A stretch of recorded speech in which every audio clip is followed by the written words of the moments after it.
سنو سنو اللہ کا کلام کیا کہتا ہے، اٹھو اٹھو قرآن کا پیغام کیا کہتا ہے، سنو نحمدہ ونصلی ونسلم علی رسولہ الکریم۔ محترم مرد و خواتین، اللہ تبارک و تعالیٰ کے فضل و کرم سے سورہ فلق اور سورہ ناس کی تفسیر کا سلسلہ جاری ہے۔ تیسرے حصے پر ہماری گفتگو ہو چکی ہے، جس میں سورہ فلق کی ابتدائی 2 آیات کی تفسیر پیش کی گئی۔ آج انشاءاللہ چوتھے حصے پر گفتگو ہوگی۔ آج کے درس میں سورہ فلق کی تیسری، چوتھی اور 5ویں آیت کا انتخاب کیا جا رہا ہے۔ پہلی اور دوسری آیت میں تمام مخلوقات کے شر سے اللہ تبارک و تعالیٰ کی پناہ طلب کرنے کا تذکرہ تھا۔ اگلی 3 آیات میں مخصوص شر اور آفت کا تذکرہ ہے، جبکہ سورہ فلق کی دوسری آیت میں بھی یہ شامل ہے۔ یہ انداز اس لیے اختیار کیا گیا کہ اکثر و بیشتر ہم لوگ ان مخصوص شر اور آفت کی زد میں آ جاتے ہیں۔ پہلے آپ کے سامنے اگلی 3 آیات کا مختصر خلاصہ، پھر اس کے بعد ہر آیت کی الگ الگ وضاحت کی جائے گی۔ مختصر خلاصہ کو سمجھنے کے لیے تیسری، چوتھی اور 5ویں آیت کا تفسیری ترجمہ پیش کرنا چاہتا ہوں۔ وَمِن شَرِّ غَاسِقٍ إِذَا وَقَبَ، یعنی اندھیری رات کے شر سے جب وہ چھا جائے۔ وَمِن شَرِّ النَّفَّاثَاتِ فِي الْعُقَدِ، یعنی ان عورتوں کے شر سے جو گروہ میں پھونکتی ہے۔ وَمِن شَرِّ حَاسِدٍ إِذَا حَسَدَ، یعنی حسد کرنے والے کے شر سے جب وہ حسد کرے۔ ان 3 آیات پر غور کرنے سے یہ بات واضح ہوتی ہے کہ تیسری اور چوتھی آیت میں جادو کا تذکرہ ہے، جبکہ 5ویں آیت میں حسد کا۔ اس کا مطلب یہ ہوا انسان اکثر و بیشتر جادو اور حسد کے شر کی زد میں آ جاتا ہے، اسی لیے خصوصی طور پر ان دونوں کا تذکرہ کیا گیا۔ محترم مرد و خواتین، مختصر خلاصے کے بعد ہر آیت کی وضاحت پیش کرتا ہوں۔ آیت نمبر 3، وَمِن شَرِّ غَاسِقٍ إِذَا وَقَبَ، یعنی جب رات خوب اندھیری ہو جائے تو اس کے شر سے پناہ مانگنے کو کہا گیا۔ اس کے اندر 3 صورتیں شامل ہیں۔ نمبر 1، رات کا اندھیرا۔ نمبر 2، رات میں جب چاند کو گہن لگ جائے۔ نمبر 3، قمری مہینے کے اعتبار سے مہینے کے آخر میں جب چاند غائب ہو جائے۔ یہ تینوں اوقات آیت نمبر 3 میں شامل ہیں، لیکن آپ کے ذہنوں میں سوال پیدا ہوگا کہ ان تینوں اوقات کا تذکرہ کیوں کیا گیا؟ تو اس کا جواب عرض ہے، یہ وہ اوقات ہیں جن میں اکثر جادو کیا جاتا ہے۔ آیت نمبر 4 میں جادوگر عورتوں سے پناہ مانگنے کا تذکرہ ہے۔ عورتوں کا تذکرہ اس مقام پر اس لیے کیا گیا کہ وہ مرد سے زیادہ اس خبیث اور پلید بیماری میں مبتلا ہے۔ دونوں آیات میں بنیادی طور پر جادو ہی کا تذکرہ ہے۔ آیت نمبر 5 میں حاسد کے حسد سے بچنے کے لیے پناہ کا تذکرہ ہے۔ اس مقام پر میں 2 لفظوں کی وضاحت کرنا چاہتا ہوں۔ نمبر 1، حسد۔ نمبر 2، غبطہ۔ حسد اسلام میں حرام اور گناہ کبیرہ ہے، جبکہ غبطہ جائز ہے۔ اب آپ کے سامنے دونوں میں فرق واضح کرنا چاہتا ہوں۔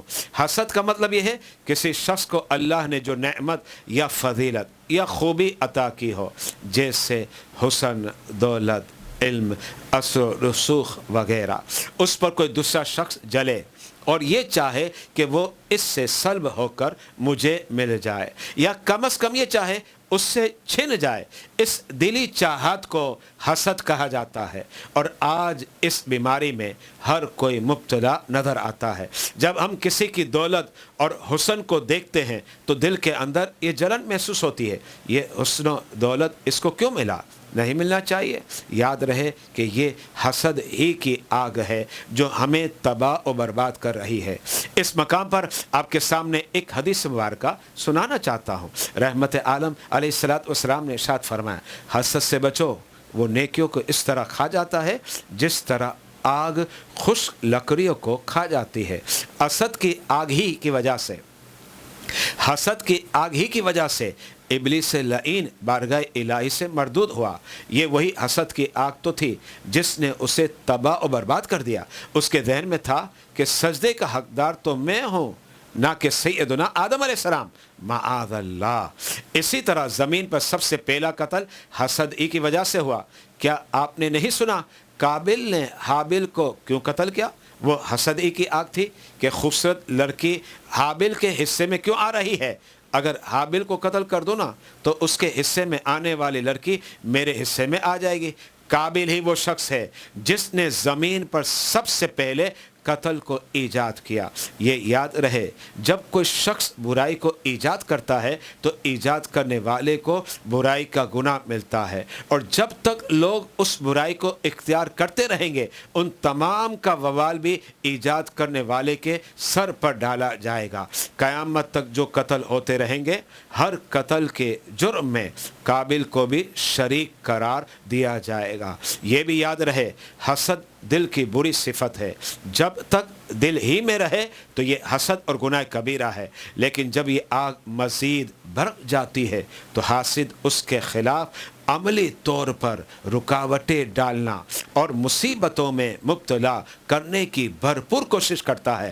اسی لیے آیت نمبر 5 میں خالق کائنات نے حاسد کے حسد سے بچنے کے لیے پناہ طلب کرنے کا کہا۔ حسد کی وضاحت ہو گئی۔ اب غبطہ کو واضح کرنا چاہتا ہوں۔ میں نے عرض کیا تھا یہ اسلام میں جائز ہے۔ غبطہ کا مطلب یہ ہے کوئی شخص چاہے جو نعمت فلاں کو ملی ہے وہ مجھے بھی حاصل ہو جائے۔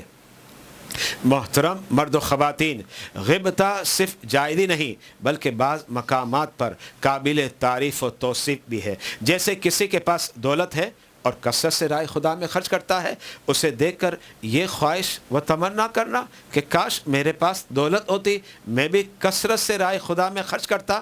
اسی طرح کوئی شخص قرآن و سنت کے علم کا سمندر ہو اور اپنے علم کو لوگوں کے درمیان تقسیم کر رہا ہو تو اسے دیکھ کر یہ تمنا کرنا کہ کاش میرے پاس بھی یہ علم ہوتا تو میں بھی اس کی طرح لوگوں کو قرآن و سنت کے علم سے سیراب کرتا۔ یہ غبطہ کی وہ صورتیں ہیں جو بلا شبہ محمود اور قابل تعریف و توصیف ہے۔ خالق کائنات کی بارگاہ میں دعا ہے کہ وہ ہم سب کو اپنی تمام مخلوقات کے شر سے، بالخصوص جادو اور حاسدین کے حسد سے بچائے۔ الحمدللہ آج سورہ فلق کی تفسیر مکمل ہو گئی۔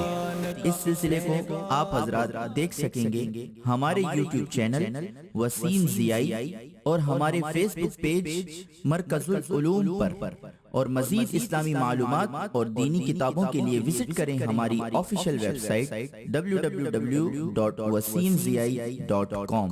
سنو سنو اللہ کا کلام کیا کہتا ہے، اٹھو اٹھو قرآن کا پیغام کیا کہتا ہے، سنو سنو